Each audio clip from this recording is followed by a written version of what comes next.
Cours numéro 4 aujourd'hui. Un peu d'histoire et un peu d'halachot.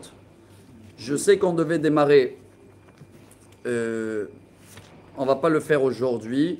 Toute la cacherisation de vaisselle. On va faire quand même la préface parce qu'on est arrivé là. On a fini Birkat Ilanot. Hein. On a fini tous les règles de la prière des arbres. Quel est le minhaj pour Nous, on le fait en général à Pessah. Ouais, ou sinon le Shabbat avant, Shabbat Agadol. Parce qu'il y a beaucoup de monde et on a vu qu'on peut le faire Shabbat sans problème. Voilà.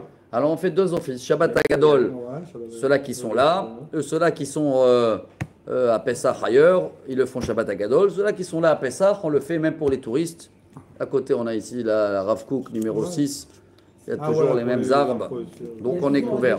Mais tu n'as pas une date précise? Ezrat Hashem, deuxième, troisième, il y a tout. Alors, on a deux grands sujets devant nous. Vous savez quoi, on va peut-être commencer aujourd'hui la préface de cacherisation de vaisselle. La préface. Demain, si vous pouvez, on va faire un grand cours pour terminer la cacherisation de vaisselle. Et après, on va commencer un des cours que moi j'adore. Il fait énormément de débats toujours. C'est le riz et les kitniot, et les coutumes, et le grand-père, et le homs. Et pourquoi j'aime beaucoup? J'aime beaucoup parce que on va citer tous les sources. D'où ça a commencé, tous ces coutumes-là. Et comme ça, après, chacun, il va savoir, est-ce qu'il faut rester têtu ou il faut ouvrir l'esprit. J'ai vu quelque chose de très beau. Cette année, j'ai vu deux choses très beaux. Un de grand rabbin d'Israël, je l'ai vu là la semaine dernière, et un de son frère. Le grand rabbin d'Israël, c'est le Rav Yitzhak Yosef, fils de Rav Adia Yosef. Il a écrit le Halkut Yosef. Et j'ai vu aussi son frère Rav Avraham Yosef, grand rabbin de Troulon. Le premier, j'ai vu, c'était hier soir. Voilà, grand rabbin d'Israël pour l'ascenseur de Shabbat. Dans une vidéo claire et nette. C'est les quatre là, comme lui-même il prend l'ascenseur de Shabbat sans aucun problème. Il n'y a pas besoin d'être strict pour dire moi je ne vais pas la prendre. Si tu habites au premier étage, ne la prends pas en grand, d'accord? Mais les quatre là, sans monter et descendre. Oui, je vais pas dire ça m'a étonné, mais si le grand rabbin d'Israël te dit, et vous avez bien vu ce qu'il a écrit, s'il a cette poste-là, Baruch Hashem, c'est qu'il est beaucoup plus érudit que nous. Donc voilà. Deuxième qui m'a étonné concernant à Pessah, très beau. Et on va le répéter, je les ai enregistrés les deux, je l'ai noté dans mes notes. Le deuxième, c'est par rapport à tout ce qui nous gêne un peu à Pessah, dans les pains, la fécule, les pommes de terre, les pâtes, les choses, toutes ces choses-là on ne les voit pas bien. Il dit, le rabbin, si tu as un problème que ça ne te plaît pas, change des lunettes ou change de psychologue. De cette manière-là, il te dit, la fête, c'est un kiff. Si toi, tu as du mal à l'avaler, écoutez bien ce qu'il dit, tu as du mal à l'avaler malgré que fécule de pommes de terre, badats, tout, c'est juste que ça a l'air d'être pas... tu veux être strict pour toi, sois-le. Mais attention, de l'être pour ta femme et tes enfants. Alors c'est ça qui est beau, hein. Pas seulement pour ton entourage. Ta femme et tes enfants ne les privent pas du kiff de la fête que Dieu il envoie cette kiff et chaque année, c'est possible que la liste du kiff, elle augmente. Tu peux aller dans des hôtels où tu ne sens pas que c'est Pessah. Il n'y a aucun devoir de sentir Pessah dans la nourriture. Hein. La Malok, il y a des choix. Ça veut dire, nous, quand on était bloqués à les carottes et les choses, c'est un blocage qu'on avait à l'époque. Pessah, c'est une fête. Tout ce qu'il y a et qui est bien cachère, selon tes rites, fais-toi un kiff. Tu peux pas, n'est pas grave, ne mange pas. Mais n'empêche pas ta famille. Voilà. Donc ça, c'est des choses qu'on va parler demain et après-demain. Aujourd'hui, on va parler un peu de l'histoire, comme ça on a de quoi raconter le Seder. Et après, on va faire 10-15 minutes à la préface de la cacherisation de vaisselle. Rabotai, on a fini. Je donne toujours le résumé pour ceux-là qui suivent avec nous. Je vous remercie. Il y a presque 500 personnes, j'ai vu, qui suivent la série de Pessah. On a parlé que le but de la fête, tout le but de Pessah, c'est deux choses. Hein. Rentrer la galette et sortir l'histoire. Paix, ça. Voilà, paix, je mange la galette, je reviens à mon histoire, je reviens à notre anniversaire du peuple juif. C'est notre anniversaire, Pessah. Et dans l'anniversaire, on a l'habitude de raconter des souvenirs. l'anniversaire de mariage, tu racontes, tu te rappelles, quand on s'est connus, on a fait ça, on a mangé ça. Alors Dieu nous demande pareil, de raconter, de manger aussi ce qu'on a mangé dans notre date d'anniversaire. C'est pour ça que selon la halakha, n'oubliez pas, hein, la galette, c'est une obligatoire que le premier soir à Pessah. Après, pendant toute la semaine, si tu veux pas manger des galettes, mange des glibettes. Il n'y a aucun... C'est quoi les glibettes? Il n'y a aucun devoir de manger. Bon, après, pour Shabbat, il faut faire motzi, etc. et tout ça, mais il y a des solutions. Bonjour. Bonjour.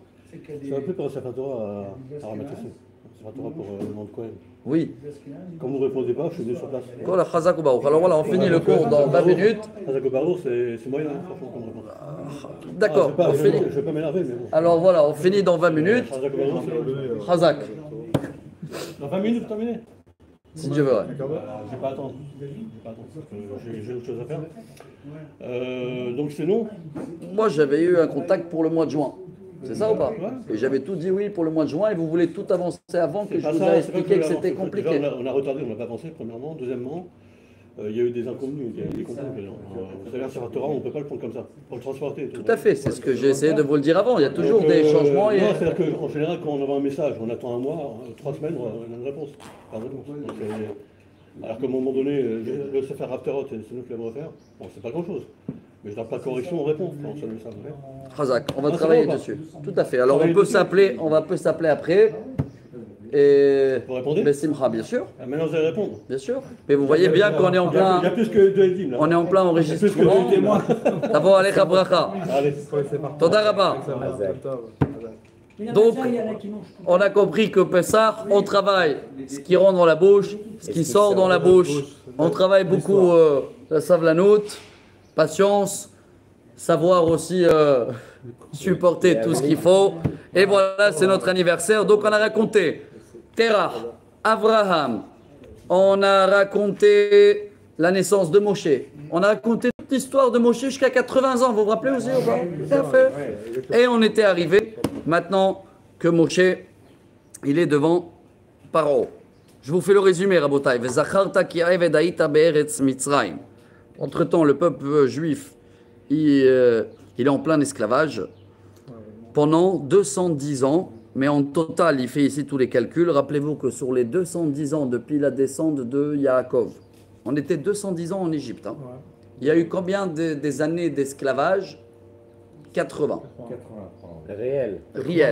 Depuis la naissance de Moshe, où cette année-là, Pharaon il a dit il faut jeter tous les bébés en Nil. Et quand Moshe il arrive devant Pharaon, c'est marqué dans la Torah, où Moshe ben Shemonim Shana. 80 ans. Après, on peut compter aussi, il y a un compte qui fait 86 ans. Pourquoi? Parce que Myriam, elle est 6 ans plus âgée que Moshe. Il y a Aaron 3 ans, et Myriam 6 ans. Et quand Myriam, elle est née, déjà, donc 6 ans avant Moshe, c'est là où Myriam, tout de suite après, il y a eu déjà de séparation. Mais c'était pas encore le pire esclavage, mais on peut compter aussi, quoi qu'il arrive, c'est 20%. Ou sur 430 ans, 20% de 430, 86, ou c'est marqué aussi une deuxième fois dans la Torah, Arba Meot Shana, 400. Et 5%, 20%, voilà, 80.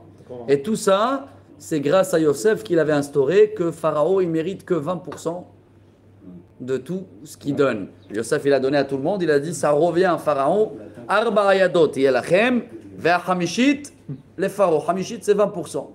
Et c'est pour ça que dans le Télim de jeudi, c'est marqué Edut be Yehosef Samo. Pourquoi Yehosef? Le 5, c'est 20% là, un cinquième. C'est grâce à Yosef qu'on a fait l'esclavage que 20% de ce qui a été prévu. C'est sur un pied. Voilà. Alors, ici, il explique que Paro était très malin. Le Shiaboud était tout doucement, tout doucement. Ça veut dire quoi? C'est pas tout de suite, de jour au lendemain, ils ont commencé à être esclaves. Hein. Au début, c'est payant, après on rajoute dans le travail. Et voilà. Homer ou Bilvenim, ils ont construit tous les pyramides que vous connaissez. Et après, je tourne déjà page 22. Au fur et à mesure, quand il n'y avait pas de place pour les pierres, où il n'y avait pas assez des pierres, ils mettaient leurs enfants. Banim, bimkom, levenim. Et les Mouna ven Avel. Bon, ça, il te dit ici en parenthèse, mais je préfère pas le lire, hein, parce qu'il y en a qui vont pas être d'accord, ça nous dépasse. Il explique ici que c'est des âmes qui devaient aller là-bas. Va l'expliquer tout ça, c'est très compliqué. Mais il y a quand même ce midrash qu'il faut que vous connaissez. Selon Pharaon, tous les jours, il faisait un bain avec 150 enfants le matin et 150 enfants le soir, avec leur sang pour enlever la lèpre. Et ça, c'est une phrase qui est connue. Al tistakel ba kankan el abema sheyeshbo. C'est Maxime Despères. Kankan, en valeur numérique, c'est 150 et 150. Kufnun et kufnun. Ça, c'est pour ceux-là qui aiment les chiffres. Mais ceux-là qui aiment la pratique, Moshe, il a sorti un des enfants de la pyramide. Là. Et c'est sorti Micha. C'est celui-là qui a fait le statut plus tard avec le Aléchor, le veau d'or. Il y a eu plein de problèmes avec cet enfant-là qui a été adopté chez Moshe. Hein. Donc, on ne va pas être le comptable du bon Dieu. On ne va pas... Mais c'est marqué ici. Donc, je vous la lis. Avoda Tayeladi, même les enfants, ils ont travaillé. Avoda Lelo Tachlit. Il n'y avait aucun but. Hein. Ils pouvaient travailler 1 an sur un projet. Dès qu'il est fini, Paro, il détruit tout. Hérode, c'était juste l'esclavage. Et ça, c'est le plus dur dans la tête. Hein. Quand tu travailles pour rien. C'est horrible. Après, Avdout Tmidit, même dans la nuit, et il continue. Achlafat Avoda. Dès que quelqu'un il a eu une bonne poste, hop, on le change. Avodot Bzouyot. Le Midrash, il raconte qu'ils ont donné des travails de femmes. Hein, c'était le pire. Va donner à un homme, maintenant va faire pétrir le pain, toi. 2 jours, clac. Et voilà, il amène ici Shrita Tabanim, 150 le matin, 150 le soir. Et ils ont fait des sacrifices des enfants pour l'idolâtrie. Et voilà, pendant toute cette période-là, chers amis, Moshe, il est à Midian. Donc voilà, on a terminé les 80 ans de Moshe. Et Moshe, il arrive chez Yitro, il se marie. Et voilà, j'arrive au but. C'est le buisson ardent, comme ça on l'appelle en français. Il a connu Dieu. Idgalot Hashem le Moshe, mitoch hasne. Il a vu Dieu. Alors, il y a quand même ici, chers amis, un petit touche à la paracha de cette semaine. Vaihi bayom hashemini. J'adore ce midrash. Je ne sais pas s'il va l'amener ici, là. Le midrash, il raconte au nom de Rabbi Lévi. Pourquoi c'est bayom hashemini? C'est quoi le 8e jour? Pendant 7 jours, Moshe il faisait le rodage du Mishkan. Du 23 Adar jusqu'à Chodesh Nissan. Et Rosh Chodesh, bravo. Qu'est-ce qu'il a dit Dieu à Moshe? Tu as bien compris tout le travail? 7 jours, tu as appris tout? Très bien. Maintenant, c'est ton frère qui prend la relève. Moshe, il a dit 7 jours, Dieu, tu m'as fait courir pour rien. Dieu, il a dit 7 jours, je t'ai attendu dans le buisson ardent. Tu as regardé comme ça et tu t'es pas arrêté. C'est marqué dans la Torah. Gam mitemol, gam mishilshom, gam me'az daber el avdecha. Donc tu fais les calculs 7 jours et voilà, Dieu il a rendu la balle. Rabotai, après le 7e jour, Moshe il va et c'est là où la première fois Dieu se dévoile à Moshe. Voilà. Et Moshe il avait déjà un bâton. Il le raconte ici. Hein. Il avait un bâton. Que ce bâton, il était déjà chez Yitro là-bas. Hein. Vous connaissez l'histoire. Il a planté, personne ne peut le bouger. Et Moshe Rabbeinu, il a pu le bouger. Et ici, il amène l'histoire. Ce bâton, il a passé. Voilà, vous voulez l'histoire du bâton? Parce qu'il y a des grandes conspirations sur ce bâton jusqu'à aujourd'hui. Hein. Ce bâton, il a été donné à Adam au Gan Eden. Il a donné à Hanoch. Hanoch, il a donné à Noé. Après, il a donné à Shem. Shem, il a donné à Abraham. Abraham à Yitzhak. Yitzhak à Yaakov. Yaakov est descendu en Égypte. Il a donné à Yosef. Quand Yosef il est décédé, il a été pris dans le palais de Pharaon. Et Yitro, qui était un des conseillers de Paro et qui s'est sauvé, quand vous vous rappelez, quand ça a commencé le pire esclavage, il a pris le bâton avec lui. Il a mis en Midian. Et il a caché dans son jardin, personne ne pouvait l'enlever, mais il faisait 400 CA. 400 CA, c'est à peu près, pour une quantité de mikvé, le minimum, il y a 2 avis. Mikvé de quantité de mikvé, selon le Grach Naé, c'est à peu près 300 et quelques mètres cubes, litres, 320 kilos. Et il y a une avis du Hazonish que c'est à peu près 730 litres. La quantité minimum d'un mikvé, c'est ce qu'on fait partout aujourd'hui. Nous, on a 1 mètre cube de chaque réservoir de pluie minimum. Donc le bâton de Moshe, il faisait entre 200 et quelques kilos à 700 kilos. Il paraît que Moshe faisait 3 mètres d'ailleurs. N'oubliez pas qu'il a levé même l'étape de la loi, que c'était encore beaucoup plus lourd. Hein. Alors, Moshe, il prend le bâton et Dieu, il va le dire, va rassembler tout le peuple. Ça y est, pas code, pas kadeti, etrem. Vous connaissez l'histoire de la Torah. Moshe, il demande au nom du peuple des signes. S'ils vont me demander, mais qui est Dieu? Alors il a donné 3 signes. 1, il a jeté le bâton, il est devenu un serpent. 2, il a rentré la main là, il a sorti, il a eu la lèpre. 3, il a renversé de l'eau, c'est devenu du sang. Bravo. Alors, ça c'est la Torah, mais moi j'aime bien des fois les midrash qui nous complètent un peu ce qui n'est pas raconté dans la Torah, et c'est à nous de chercher. Quand Moshe et Aaron, ils arrivent, Aaron il sort vers lui, etc., il va rassembler les 70 sages. Et quand ils vont vers Pharaon, voilà, il raconte que dans la rentrée de palais, il y avait une montagne de cadavres, une montagne de pieds et de mains. C'était pour faire peur à tous les gens qui arrivaient chez Pharaon. C'est tous les gens qui tuaient dans la journée. Et ils étaient dans la rentrée. Après, il y avait un autre endroit où il y avait des gens qui étaient pendus.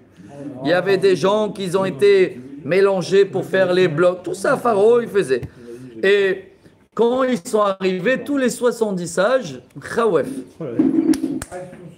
ils sont tous se sauvés. Et il restait que Moshe et Aaron. Et il raconte ici, selon le Midrash, palais avec 400 portes, 100 portes de chaque côté.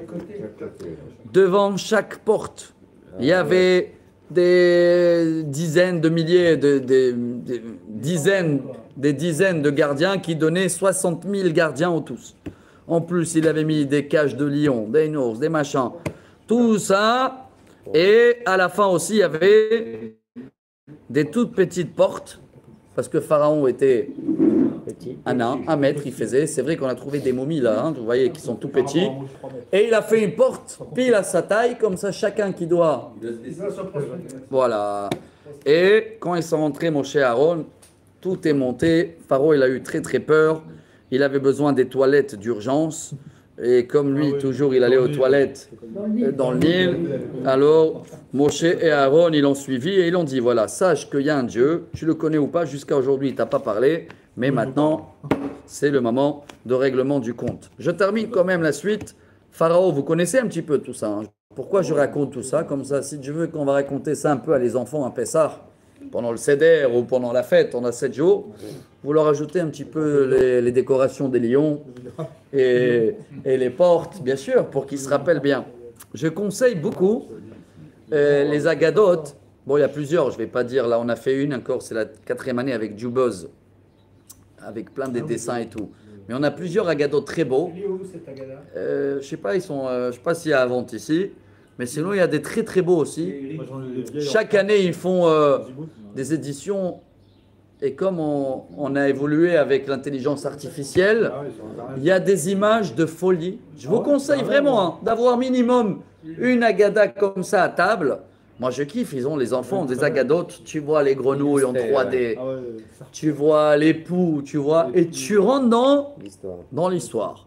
Et si on a vu qu'on doit évoluer, si ça évolue, ça permet de raconter mieux l'histoire, n'oubliez pas que c'est le but de Pessah. Alors, à nous d'essayer de le faire. Paro, il n'accepte pas, il rajoute l'esclavage. Moshe fait les miracles. Et Paro, il dit, quoi, tu es venu vendre du glaçon à les Esquimos? C'est ça l'exemple qu'il amène Rachi. C'est comme Guillaume, tu rentres au restaurant avec un sandwich. J'ai plein de marabouts chez moi, des sorcières et tout. Ils ont fait la même chose, pratiquement la même chose, et c'est là où Moshe va l'annoncer, les 10 plaies. Demain, on va commencer à raconter des détails des 10 plaies. Nous, on connaît le sang, mais comment ça s'est passé le sang? Combien des jours? Où il y avait pas? Tout ça, c'est demain. Voilà, on va passer, Rabota, avec votre permission. Allez, on a un petit quart d'heure. Elle est bonne la montre là, non? Ah, chez moi, il y a Ravamar. Pas de- Le Ravamar Grand-Ciel, il disait- 10 minutes Soit il disait c'est d'Halakha. c'est le ténèbre, les pires. Rabotaï, voilà, c'est très très beau cours d'Halakha aujourd'hui, c'est la préface de cacherisation de vaisselle à Pessah. Chez moi, je suis dans la page 93. Je vais essayer, je crois que je connais les anciennes éditions. 93. Voilà. Aksharat Kelim et Pessah. Alors, Rabotaï, rappelez-vous, en 10 minutes, on va essayer de comprendre la source de cacherisation de vaisselle. Et c'est la même règle pour le lait et la viande. Et encore plus que ça. Rappelez-vous que Pessah est plus strict que le lait et la viande. Parce que Hametz be Pessah, c'est macho. Que le lait et la viande, c'est Batel Beshishim. Donc, ce qu'on va apprendre là aujourd'hui et qu'on va commencer demain, ça va être valable pour toute l'année. Alors, je commence avec la source dans la Torah. La source dans la Torah, c'est Parashat Matot, si je me rappelle bien. C'est après le retour de la guerre de Midian. Le peuple d'Israël, ils arrivent pour la première fois avec beaucoup de butin.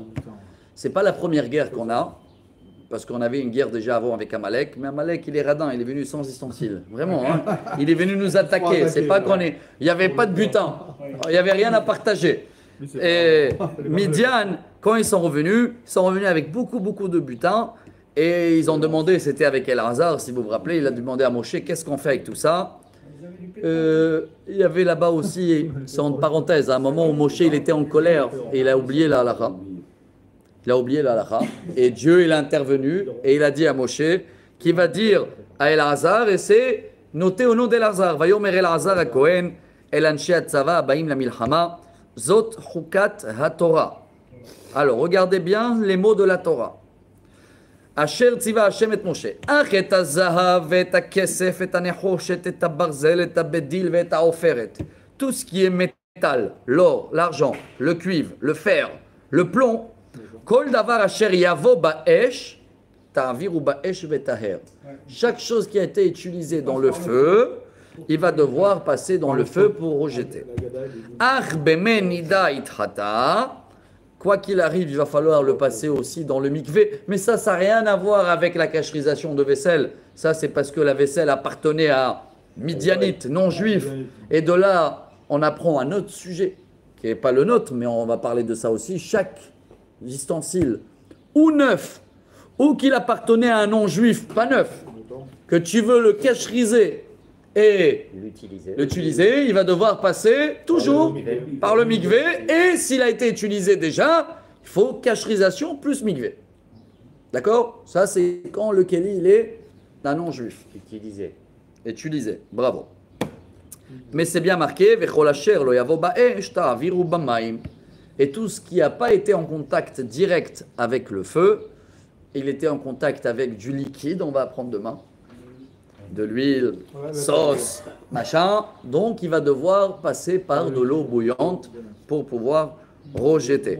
Mipsukim eloanu lemedim, de là on apprend. Kol keli asher bala mima'achal isur. Donc, chaque ustensile, que ce sera lait qui est devenu viande, ou hametz que je veux le cacheriser, ou viande qui a touché une viande taref, peu importe, tout. Kedel ershiro, ershero, kederech tashmisho. Dans la Gemara, on appelle ça kebol'o kach polto. De la même manière qu'il avale, de la même manière, il rejette. Maintenant, on va juste expliquer aujourd'hui les deux catégories de cacherisation qu'on a appris dans la Torah. Donc, on a ou le feu, ou l'eau bouillante.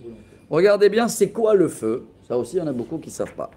Liboun, kelim shashimush bahen, ובאש, כגון שיפודים שצולים בהם על האש.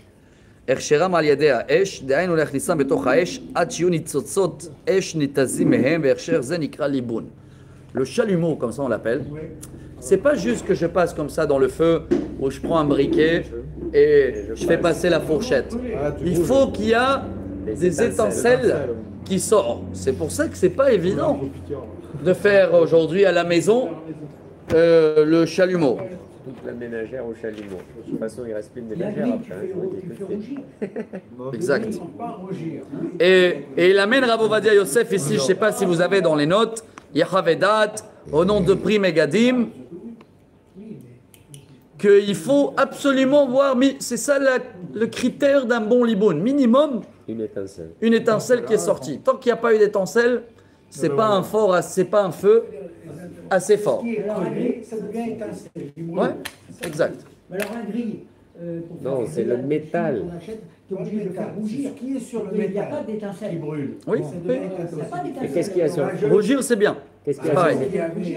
Quand tu cuisines, tu laisses. Mais non, d'abord il faut bien les laver, etc. Ça c'est sûr. Pas du tout. Bêta, attends, on va apprendre. Ben, voilà. Avant aussi. Avant, il faut 24 heures. Attendez, voilà, Rabotai.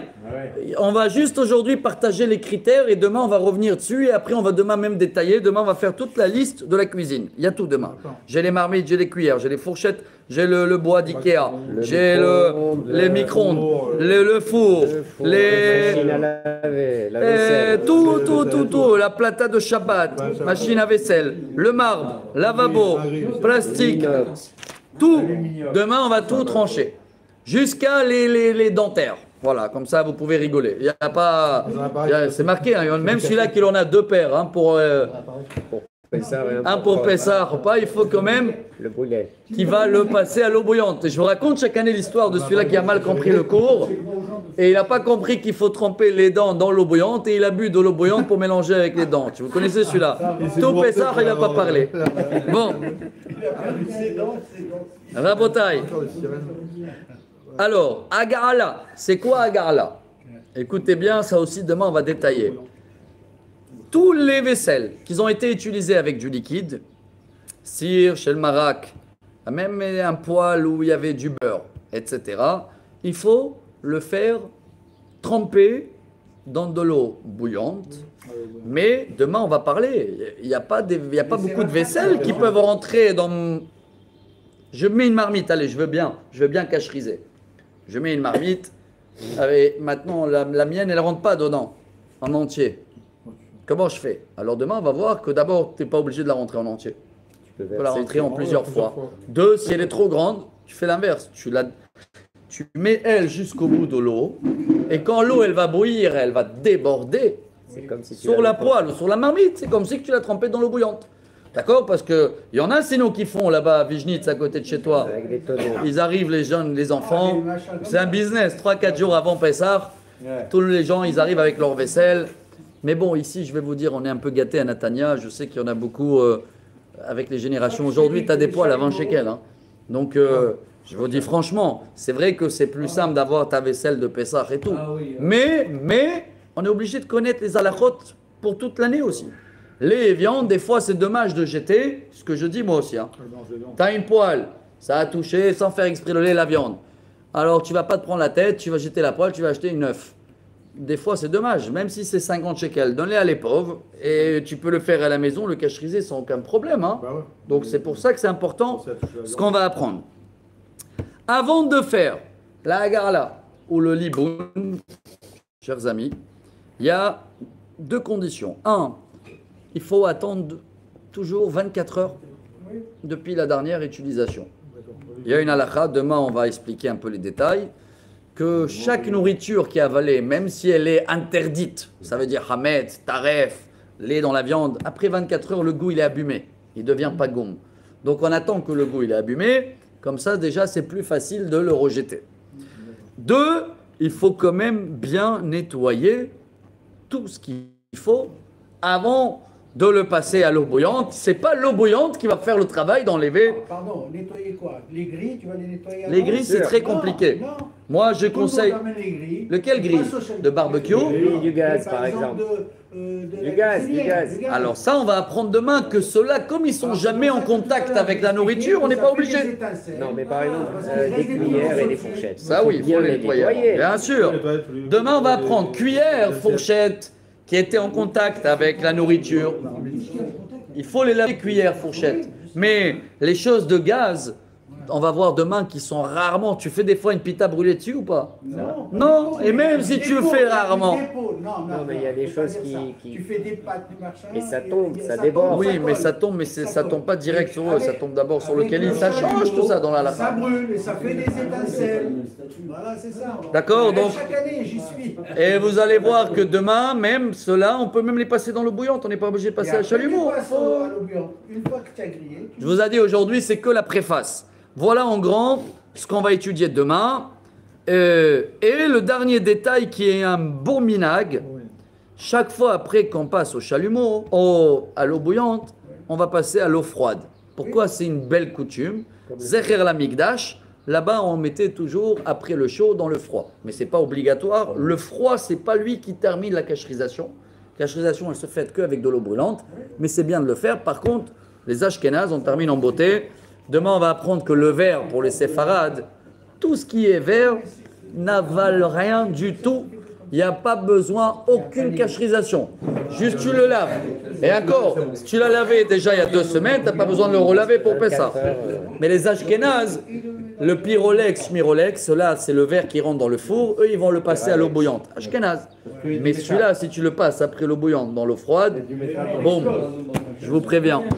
Alors, voilà Rabotaï, la préface d'aujourd'hui. Si Dieu veut, demain, cours numéro 5, on va plonger dans la marmite.